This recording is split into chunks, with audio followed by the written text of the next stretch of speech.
yang masuk di hari ini? Yang tidak masuk siapa? Iya. Iya.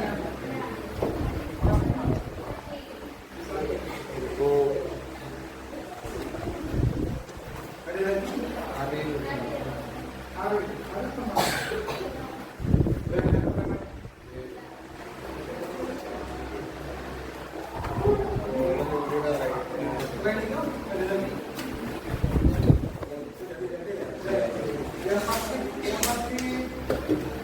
Belum kembali ke sini ya? Belum.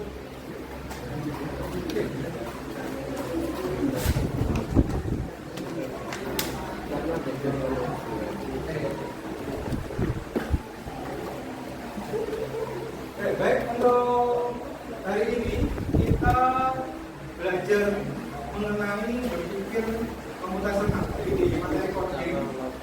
Nah, di sini ada bab yang membahas mengenai berpikir komputasional di sini. Apa sih berpikir komputasional di situ?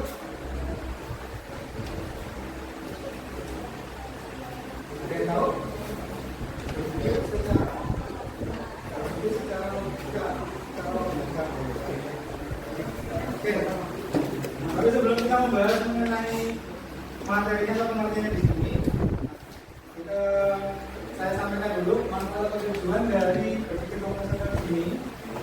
Yang pertama di sini, dengan berpikir komputasional, kalian dapat menyederhanakan masalah yang kompleks dan membuatnya lebih mudah dikelola. Terus membantu dalam membuat solusi yang efektif, efisien, dan dapat diterapkan secara luas. Jadi intinya membantu untuk mencapai masalah. Karena nah di sini kalau kita lihat dari pengertiannya,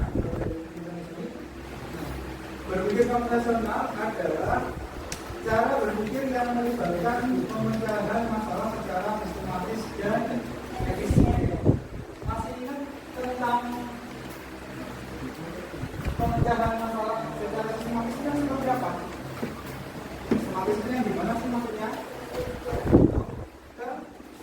Struktur atau secara bentuk atau terus efisien di sini berarti itu yang paling mudah, bisa dikatakan sebagai yang paling mudah atau yang paling cepat.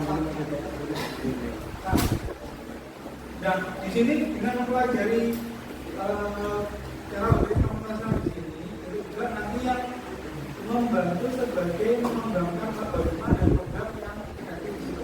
Karena nanti tujuan akhirnya kalian di materi ini tuh diharapkan bisa coding. Tapi itu tahu alur, harus ngerti tentang alurnya, terus cara membuat program yang bagus, yang efektif itu seperti apa. Di sini saya kasih kalau kita berpikir secara komputasional atau berpikir secara sistematis dalam kehidupan sehari-hari itu kalian juga harusnya sudah melaksanakan atau sudah melakukan untuk berpikir komputasional di sini. Misalkan nih contohnya itu kalau kita mau bikin website, yang tahu saya di sini tahu kan? Ada yang nggak tahu? Ada yang tahu jahit? Biasanya juga minumnya coba atau itu. Jadi ada yang pernah bikin yang jahit di sini? Ada yang pernah ya? Di situ sudah saya kasihkan itu gambar-gambar yang dia sebagai alat sama bahan untuk membuat meja jahit. Kalau dari gambar yang saya tunjukkan di sini, alatnya apa? Berupa apa saja di sini?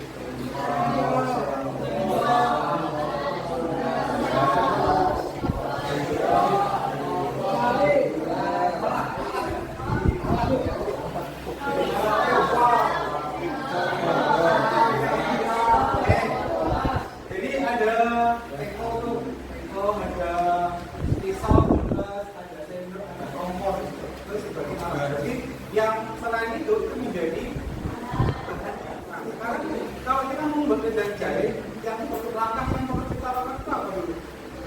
ngupas menggoreng. Dipotong atau dikupas tuh jarinya?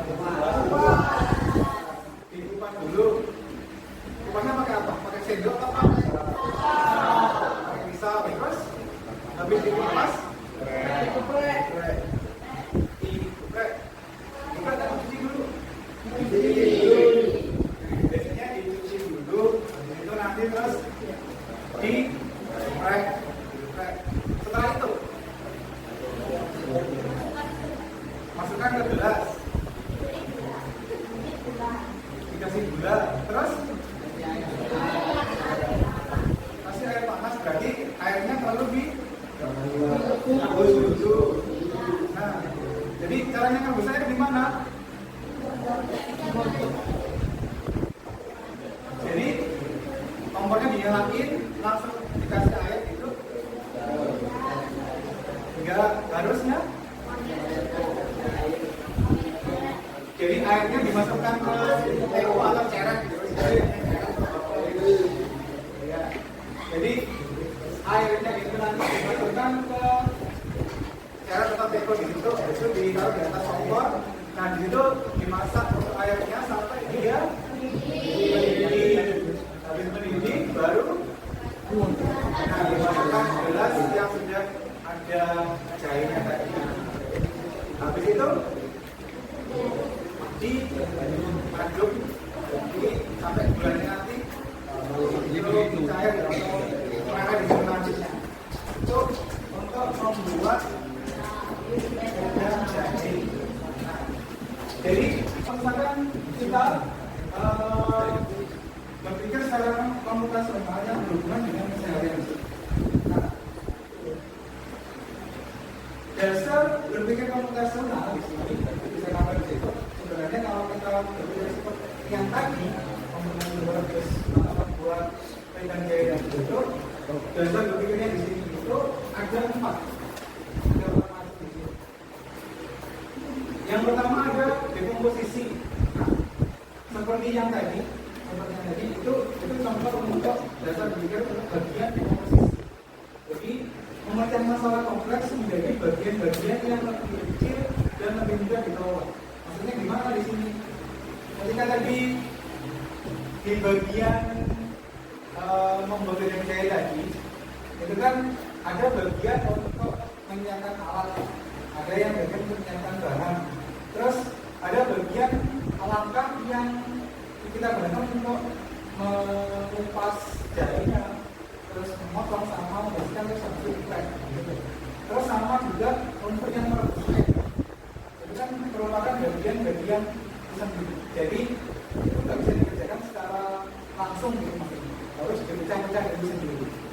Nah itu maksudnya dari dekomposisi. Jadi seperti yang kita bahas sebelumnya gitu.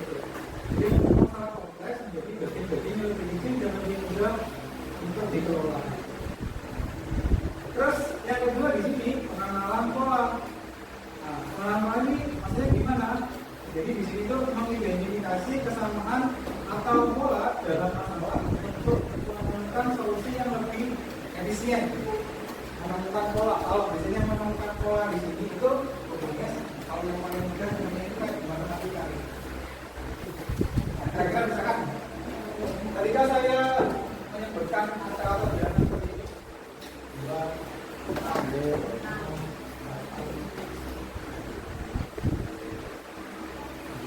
misalkan saya menyebutkan angka perdana seperti ini, 2, 4, 6, 8. Kira-kira dalam berikutnya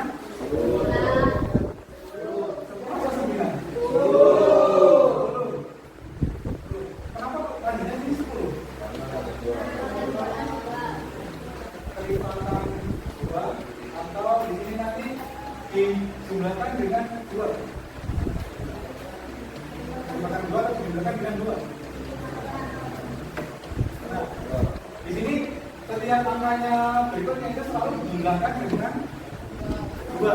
Jadi makanya di sini 2, 4, 6, 8, terus ini berikutnya lagi.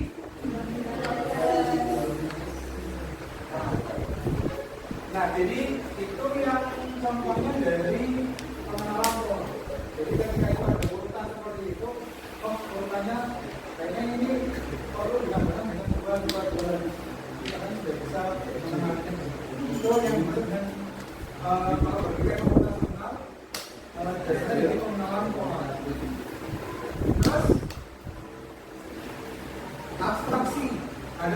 di sini. Atasi di sini maksudnya di mana? Ini fokus pada informasi penting dan menambahkan detail yang tidak relevan untuk menyederhanakan masalah. Contohnya misalkan seperti yang tadi. Di sini itu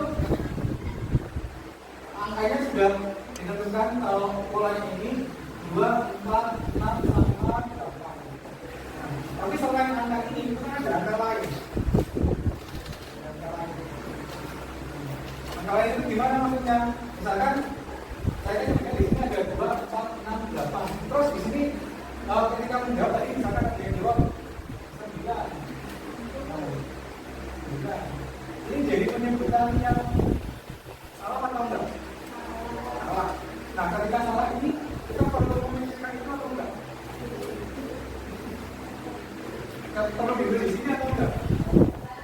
Nah, jadi ketika ada detail yang tidak perlu diperhatikan atau tidak perlu dituliskan salah, itu jadi itu harus dilakukan. Nah, jadinya atau mungkin seperti yang tadi di medan jahit tadi itu. Kalau medan jahit kan bahannya jelas ya. Ada bola, terus ada jahit di situ. Nah, di sini kalau bikin medan jahit kan kita nggak perlu pakai pemanis tambahan lagi nggak sih? Kalau sudah ada bola itu, enggak kan? Jadi nggak perlu tambahan seperti itu. Itu sudah istilahnya di situ sudah tidak perlu difokuskan lagi di bagian sini. Terus yang terakhir di sini algoritma atau merancang serangkaian langkah-langkah terstruktur untuk menyelesaikan masalah. Ya seperti yang tadi. Jadi langkah-langkahnya itu atau urutannya di sini. Itu yang diberikan untuk bagian algoritmanya di sini. Jadi pada saat kita tadi misalnya membagikan jahit, langkah-langkahnya itu yang dimaksud dengan algoritma. Jadi susunannya di sini. Oke, dari sini dulu, dari pembahasan yang kita ada yang kurang dimengerti atau ada yang ditemukan di sini? Ada yang ditemukan atau ada yang mau ditanyakan di sini? Sudah cukup jelas? Kalau tidak ada pertanyaan di sini, jadi saya minta kalian bikin kelompok ya di sini. Jadi 4 kelompok saja di sini. Jadi di setiap biasanya di sini nanti itu jadi satu kelompok sendiri ya. Jadi ada 4 kelompok. Nah, di sini nanti saya akan berikan tugas atau lembar kerja. Nanti di lembar kerja ini nanti itu ada soal-soal yang berkaitan dengan berbagai komputasional. Jadi silakan nanti diskusikan dengan teman satu kelompok yang di sini.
Ada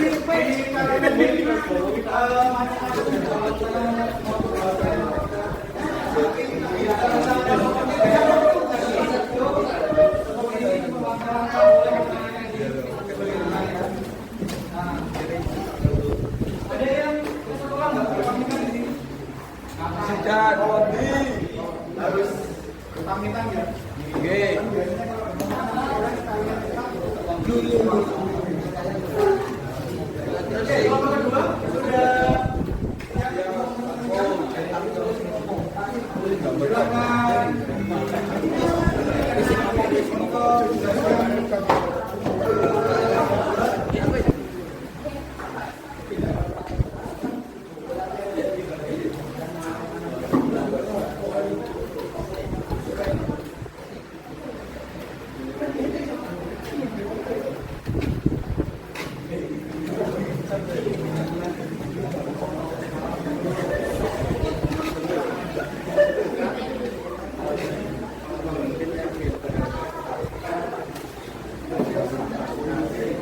Ayo, tugas nomor 2, tugas Jika kotak yang berwarna sama, maka kotak yang dihasilkan berwarna hitam. Dan itu warna putih. Seperti contohnya.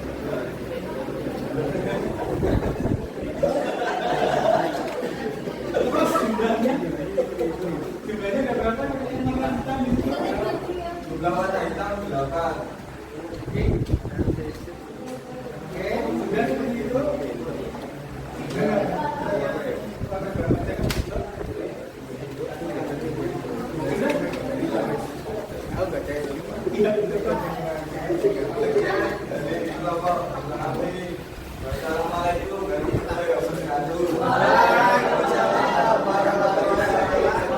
Beri tepuk tangan dulu.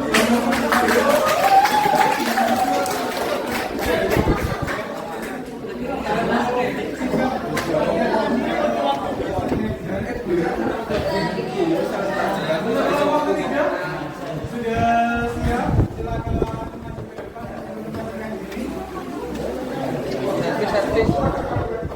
maju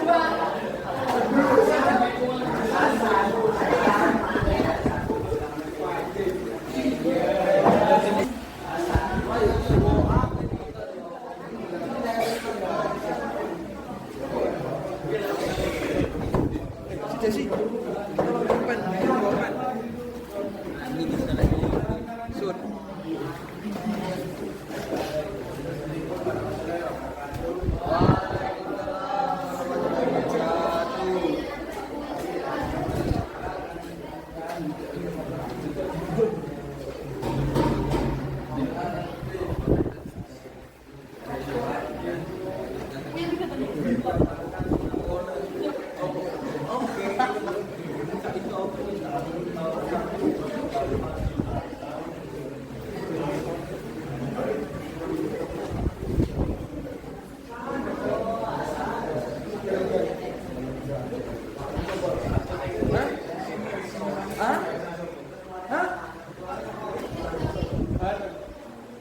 Mbok gak ndelok kok yo kok baru kowe kedua.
memindahkan kalau sebelumnya B ke A. B plus A. Oke. Dan memindahkan kalau terbang dari B ke C. Dari B ke E. C. Oke. Terakhir memindahkan kalau terbang dari A ke C. Nah, jadi berarti untuk pengalaman pemindahan dari batas A ke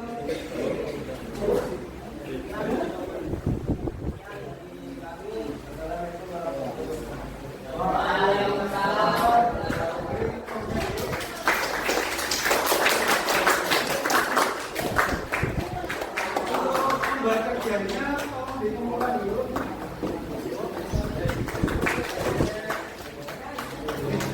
Mari dulu.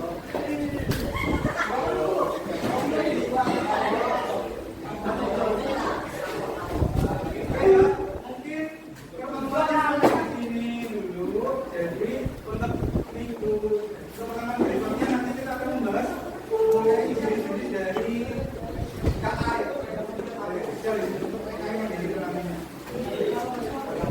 Oke, sampai di sini silakan disiapkan dulu.